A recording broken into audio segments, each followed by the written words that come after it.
একদমই শর্টকাটে মাত্র 10 মিনিটে সামান্য কয়েকটা উপকরণ দিয়ে এই পিঠেটা তৈরি করে দেখুন। যেমনি খাস্তা মুচমুচে তেমনি পুরে ঠাসা। একবার এই পিঠেটা তৈরি করে খেলে অন্য পিঠে আর খেতে ইচ্ছে করবে না। সব ধরনের পিঠের স্বাদ হার মানিয়ে যাবে। হাতে সময় কম থাকলেও ঝটপট মাত্র 10 মিনিটের মধ্যেই তৈরি করে নিতে পারবেন। একদমই সহজ একটা পিঠে। নমস্কার বন্ধুরা, নতুন একটা পর্ব দেখার জন্য আপনাদের সকলকে স্বাগত জানাই। আজকে তৈরি করে দেখাবো একদম সহজভাবে শর্টকাটে মোগলাই পিঠে। শীতকাল মানেই পিঠে পুলি। আমরা অনেকে অনেকভাবে পিঠে বানিয়ে থাকি, তবে এক এক সময় দেখবেন পিঠে খেতে ইচ্ছে করলেও বানানোর ইচ্ছে হয় না। তো সেই সময় কিন্তু ঝটপট মাত্র কয়েক মিনিটে এই মোগলাই পিঠেটা তৈরি করে নিতে পারেন। যেমন সহজ, খেতেও ভীষণ ভালো লাগে। তো চলুন খুবই সহজভাবে বানিয়ে দেখাবো। আশা করছি আপনাদের অনেক ভালো লাগবে। তো এখানে একটা বাটি নিয়েছি, এবারে এখানে নিয়ে নেব 1.5 কাপ মতন ময়দা আর অর্ধেক দিয়ে দিচ্ছি। আর এই পর্যায়ে আপনারা চাইলে কিন্তু ময়দার পরিবর্তে আটা দিয়েও তৈরি করতে পারেন, সেক্ষেত্রেও খেতে কিন্তু ভীষণ ভালো লাগবে। সামান্য দিয়ে দিচ্ছি লবণ। এবার দিয়ে দেব 3 টেবিল চামচের মতন সাদা তেল।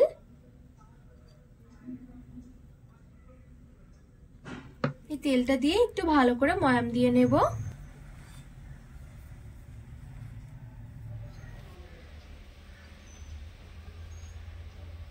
তো যখন ময়দাটা ময়াম দেওয়া হয়ে যাবে তখন দেখবেন ঠিক এরকম চাপ দিলে জড়ো হয়ে যাবে। ঠিক এভাবে করে কিন্তু ময়দাটাকে একটু ময়াম করে নিতে হবে। এবারে ওপর থেকে অল্প অল্প করে নরমাল জল দিয়ে আমি একটা ডো মেখে নেব।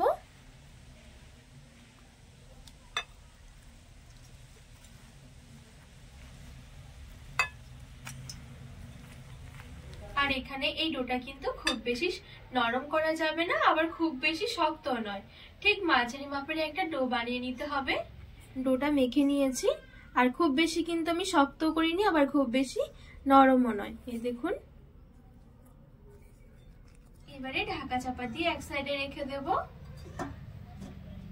এবারে এই মোগলাই পিঠের জন্য একটা পুর তৈরি করে নেব।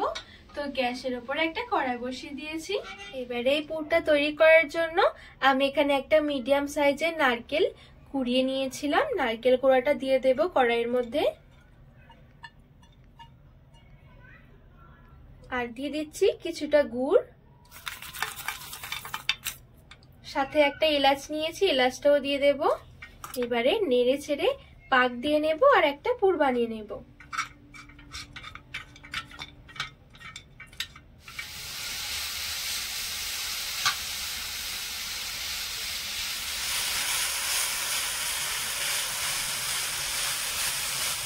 তো দেখুন এখানে খুব সুন্দরভাবে নেড়ে ছেড়ে নারকেলের পুরটা তৈরি করে নিয়েছি। আর আজকে এই নারকেলের পুরের মধ্যে গুড়ের মাপটা আমি একটু কমই দিয়েছি, পুরটা একটু ঝুরঝুরে রেখেছি। এতে করে কিন্তু মোগলাই পিঠেগুলো খেতে ভীষণ ভালো লাগবে। এবারে নামিয়ে নেব।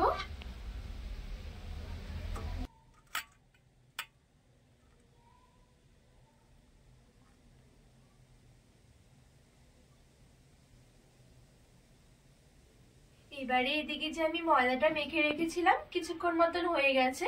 খুব বেশি রেস্টে দেওয়ার দরকার নেই, যতক্ষণ পুর তৈরি করতে টাইম লাগবে ততক্ষণ রেস্টে দিলে কিন্তু হয়ে যাবে। এবারে একটু হাত দিয়ে মেখে নেব।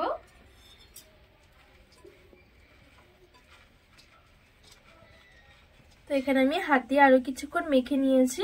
এবারে এখান থেকে মিডিয়াম সাইজ করে ছোট ছোট করে লেচি বের করে নেব।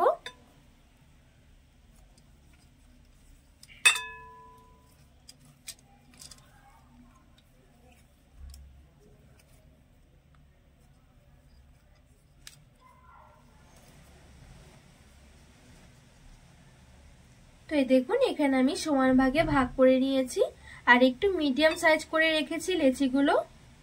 এবারে চাটুর মধ্যে রেখে উপরে একটু ময়দা ছড়িয়ে পাতলা করে বেলে নেব।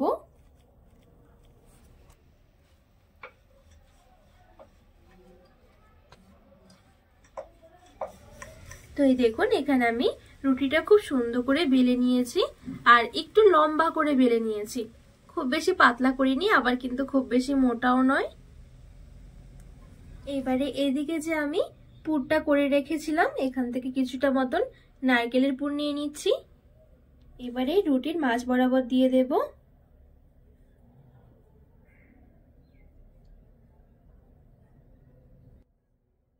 এবারে সাইডগুলোতে একটু জল লাগিয়ে দিচ্ছি।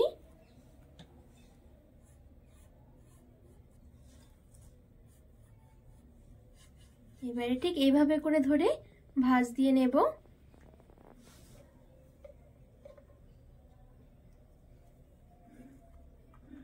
আর ঠিক এদিকটা ধরে এইভাবে করে ভাঁজ দিয়ে দেব।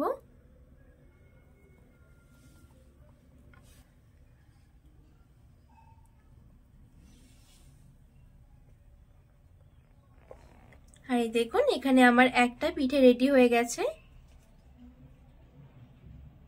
এবারে এই পিঠেগুলো ভেজে নেওয়ার জন্য আমি এখানে একটা কড়াই বসিয়ে দিয়েছি। কড়াইটা গরম হয়ে গেলে সামান্য একটু দিয়ে দেব তেল।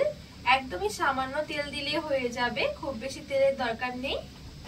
এদিকে তেলটা কিন্তু গরম হতে শুরু করেছে। এবারে আমি এই পিঠেটা ছেড়ে দেব। এইবারে মিডিয়াম থেকে লো আঁচের মাঝামাঝি রেখে পিঠেটা ভেজে নেব।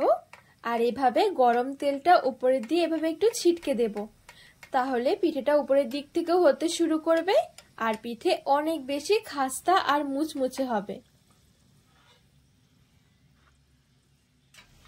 আর এখানে এক একটা পিঠে কিন্তু ভাজতে একদমই সময় লাগবে না, অল্প সময়ের মধ্যে কিন্তু ভাজা হয়ে যাবে। আর এখানে দেখুন পিঠেটা কত অল্প সময়ের মধ্যে ভাজা হয়ে গেছে আর কত সুন্দর ফুলকো হয়েছে। তো এখানে আমার একটা পিঠে হয়ে গেছে, বাদ বাকি পিঠেগুলো ঠিক একইভাবে বেলে বেলে ভেজে নেব।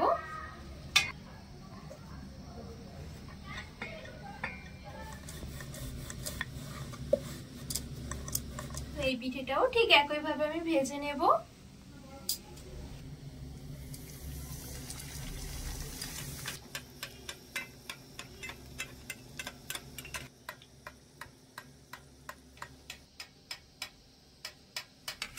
তো এই দেখুন এখানে কিন্তু এই পিঠেটাও খুব সুন্দরভাবে ভাজা হয়ে গেছে।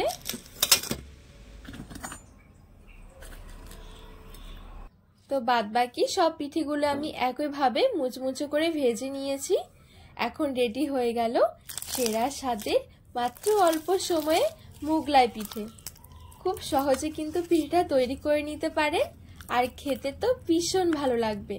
ঝটপট একবার হলো বানিয়ে দেখবেন। এই দেখুন কতটা সুন্দর হয়েছে, একদমই পুরে ঠাসা। তো বন্ধুরা আজকে এই মোগলাই পিঠের রেসিপি আপনাদের কেমন লেগেছে অবশ্যই কিন্তু কমেন্ট করে জানাবেন। আর রেসিপি ভালো লাগলে চ্যানেলটিকে সাবস্ক্রাইব করে পাশে থাকার অনুরোধ রইল।